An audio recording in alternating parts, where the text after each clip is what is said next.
What's going on, everybody? Welcome back to the channel.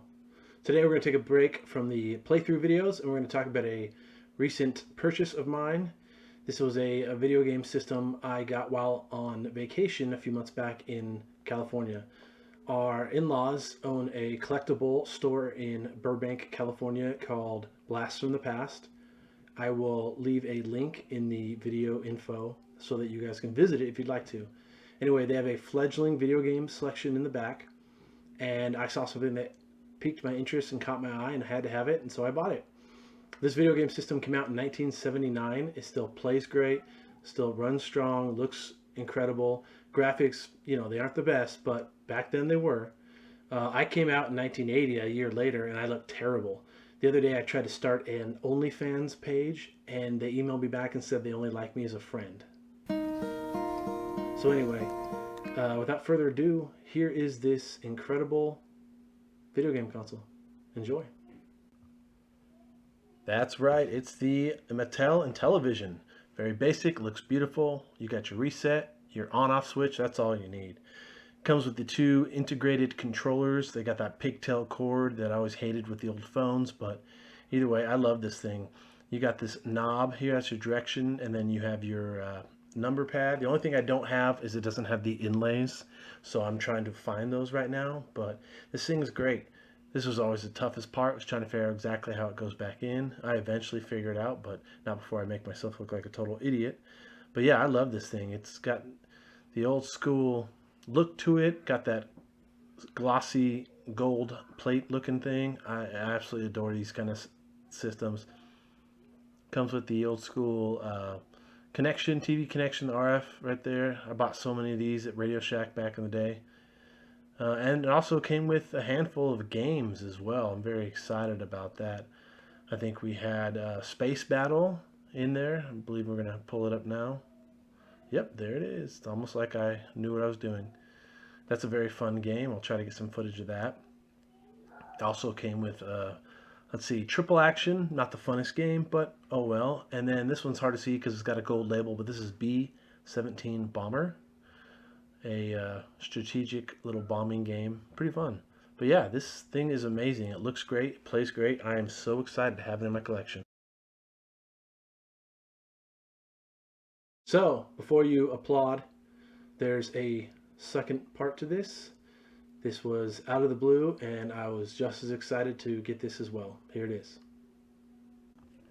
2 days after I came home from that California trip, I went to a resale shop here in town, and sure enough, they had this Intellivision Flashback sitting right here. This is the Dollar General one. Does not have the inlays. I'm a little upset with that. They're missing as well, but I'm trying to find those. But this thing looks and feels like the original. I mean, such a good reproduction of this thing. You got your two buttons, that's all you need, and it feels solid. I love the controls.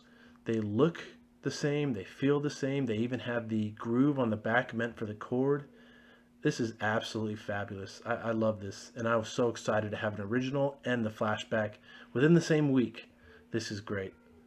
But let's get on to the games and see how they look and see how they play.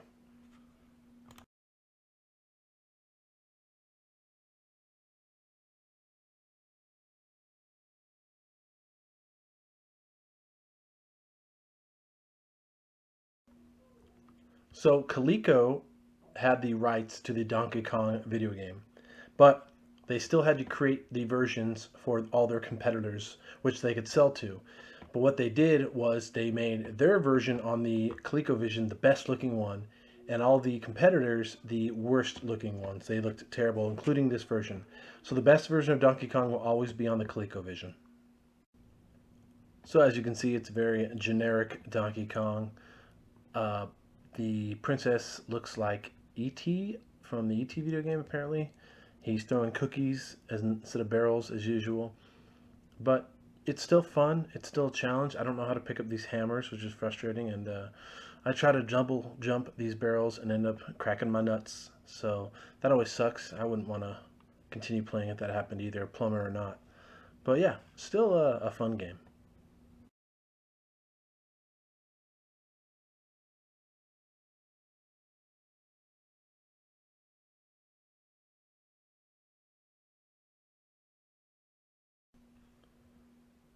So this is Demon Attack. This is a Space Invaders-esque type clone. The difference is it is very fast in the very beginning. As you can see, once you get multiple enemies on screen, 4 or more, it gets pretty hairy and you got to move around quickly. If you ever played Space Invaders and thought, man, I wish it was just fast from the get-go instead of over time, this is really the game for you. I enjoy this game. It's a quick little pick me up, play for a little bit, and then put back down and forget about it. But yeah, you got to be quick. You got to have instincts on this game and move around a lot. Yeah, fun game.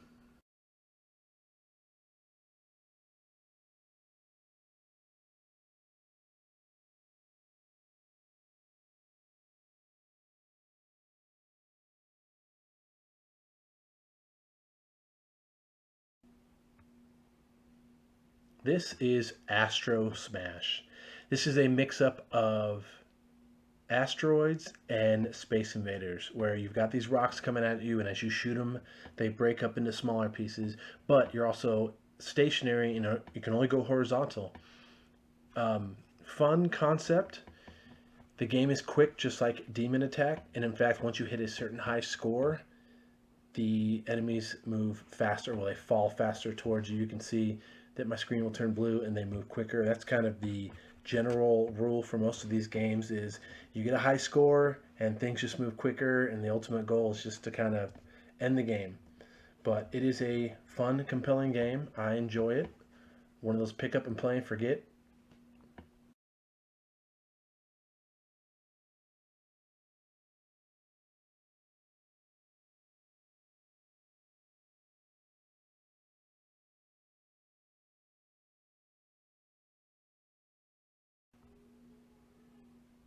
And of course, we have PacMan.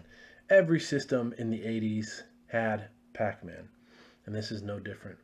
The only frustrating part about this particular version is that sometimes you think you are over one of the little dots and you're not, and you'll turn direction and the dot will still be there.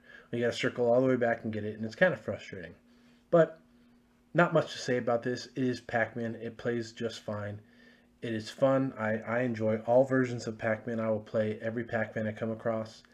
I find it challenging, not so much to defeat the ghost. I just find it challenging to get everything done, to get all the dots picked up in time. Uh, but yeah, it's Pac-Man, and Pac-Man is just a fun all-around game.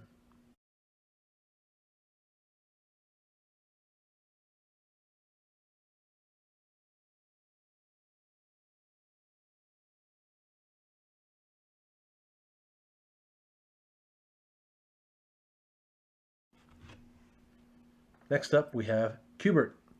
Cubert can be fun. Cubert can be challenging. The problem I have with Cubert across all versions is that he jumps in a diagonal direction, but you're using a vertical and horizontal directional pad to do that, and sometimes it can be a real pain in the butt. And you can see there's a few times where I inadvertently jump back to a square I don't want to, or around on top of somebody because I just can't get that direction down. It was easy for the Atari and the ones that had the 8 access, but sometimes it's just a pain in the butt.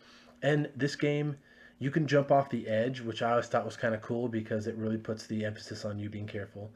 But yeah, Cubert. If you like Cubert on any other system back in the day, you'll like this one too.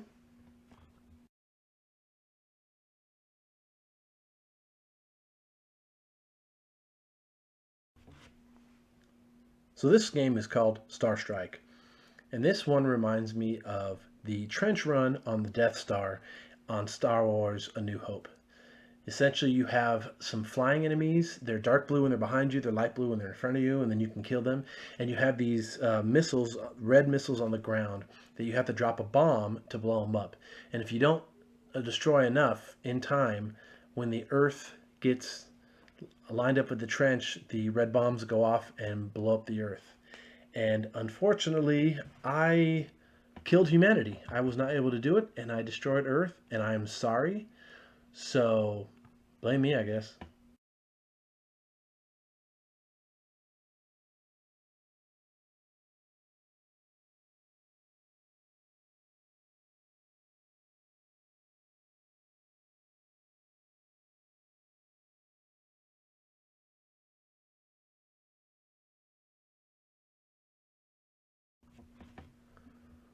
This game is called Night Stalker. In this game, you have to collect your gun, and then the goal is to kill the white, funky-looking alien thing as much as you can. There's bats and spiders that you can shoot, but you really want to kill that guy. And once you get a certain points, you move on. You have to use the directional pad, like push the button to shoot in that direction. It's kind of frustrating, and not like the directional pad, but like the numbers, like 4 and 6 and 2 and 9 and all that stuff to try to move your shot. So that can be frustrating, but it's a pretty fun game. It's it's fun.